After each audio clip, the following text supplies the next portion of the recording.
a daughter whose father has gone, and the family of al-Madhoun will never forget that November day when he was killed by an Israeli missile. But while the Israelis carried out the attack, the Palestine papers indicate the Palestinian Authority was involved in discussions about his killing. The Al-Aqsa Brigade's member was apparently marked as a target at a meeting of Israeli and Palestinian ministers. al-Madhoun was known to be vehemently opposed to any collaboration with Israel. al-Madhoun, we know his address and Rashid Abu Shbak knows that. Why don't you kill him? We gave instruction to Rashid, and we'll see. The specific instructions given to Rashid Abu Shbak, a Palestinian security chief, are not known. But within a matter of months after the meeting, Madhoun was killed. The Al-Aqsa Martyrs Brigade, to which he belonged, was gradually assimilated into the Palestinian Authority's security forces, which increasingly became occupied more with eradicating the PA's political rival Hamas than resisting Israel. We'll defeat Hamas if we reach an agreement. And this will be our response to their claim that gaining back our land can be achieved through resistance only. We continue with a genuine process. Reaching an agreement is a matter of survival for us. It's the way to defeat Hamas.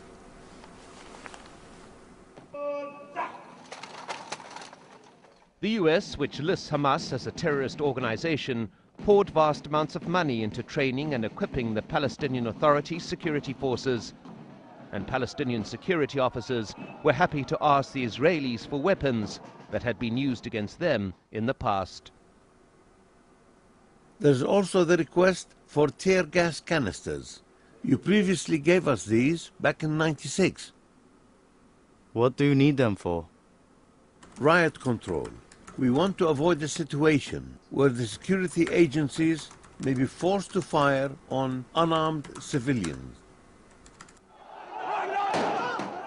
The crowd control methods of the Palestinian security forces became increasingly hardline, and the US military that had played a role in training them gave a mixed report. On one level, praise for the quality of intelligence that was being provided, but concern expressed about the methods used to obtain it. By the way, the intelligence guys are good. The Israelis like them. They say they are giving as much as they are taking from them. But they are causing some problems for international donors because they are torturing people. Hamas does it. That's not an excuse.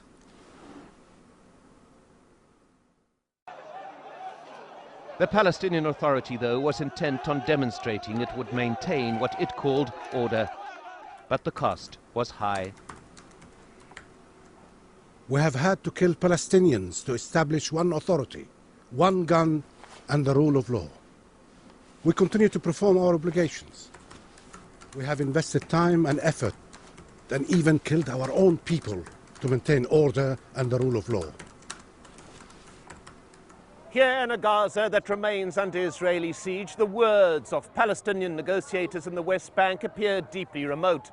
But the Palestine papers reveal the extent to which all Palestinians are held hostage to what is called a negotiating process, regardless of where they live. And regardless of who was ultimately responsible for the death of al-Madhoun, it's clear now he was not necessarily a victim of the conflict, but of the purported attempts to negotiate an end to it. Mike Hanna, Al Jazeera, Gaza.